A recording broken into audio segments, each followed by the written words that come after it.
The Airbus A220 is easily one of the most competitive airliners currently in production.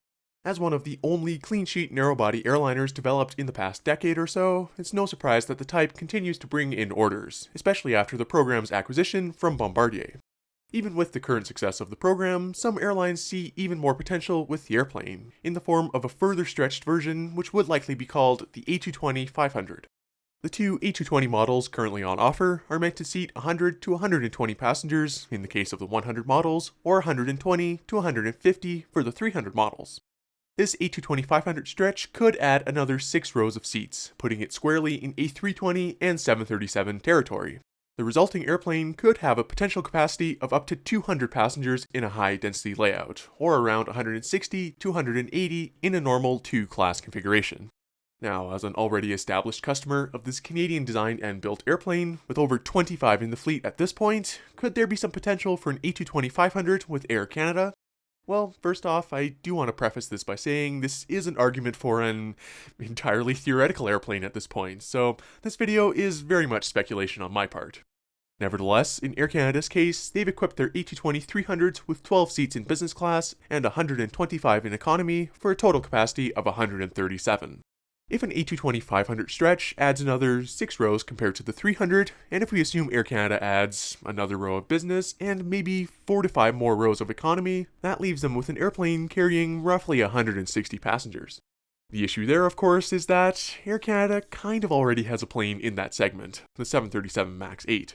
Those planes, of which Air Canada now has over 30, seat 169 passengers, with 16 in business and 153 in economy. Now, the immediate reaction if you're some YouTube commenters may be to say, well, that's great, you can replace the Maxes and cancel the rest of that order, but that's just not quite how things work in the airline industry. Adding a new airplane type to an airline's fleet is an incredibly complex process. Air Canada has undoubtedly made significant investments in the MAX already, in not only purchasing the aircraft, but also investments in training and network planning that relied on the MAX. This isn't the type of decision that an airline would take lightly, unless you're Qatar Airways. Plus, there's one advantage that the MAX 8 has, and that's its slightly longer range than the A220-300.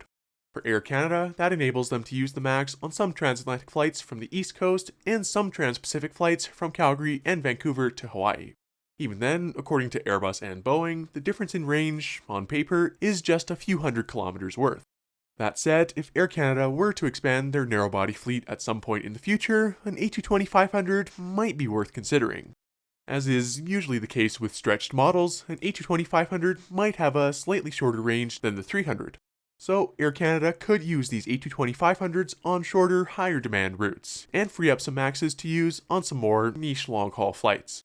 That would also leave some A220-300s to explore some new routes within North America that might have been unlikely ones in the past, like Montreal to Kelowna last summer. Of course, this is all assuming that Airbus will develop an A220-500 to begin with. That being said, according to Liam News, Bombardier had previously designed a CS500 stretch before Airbus took over the program, and this design is theoretically ready to go.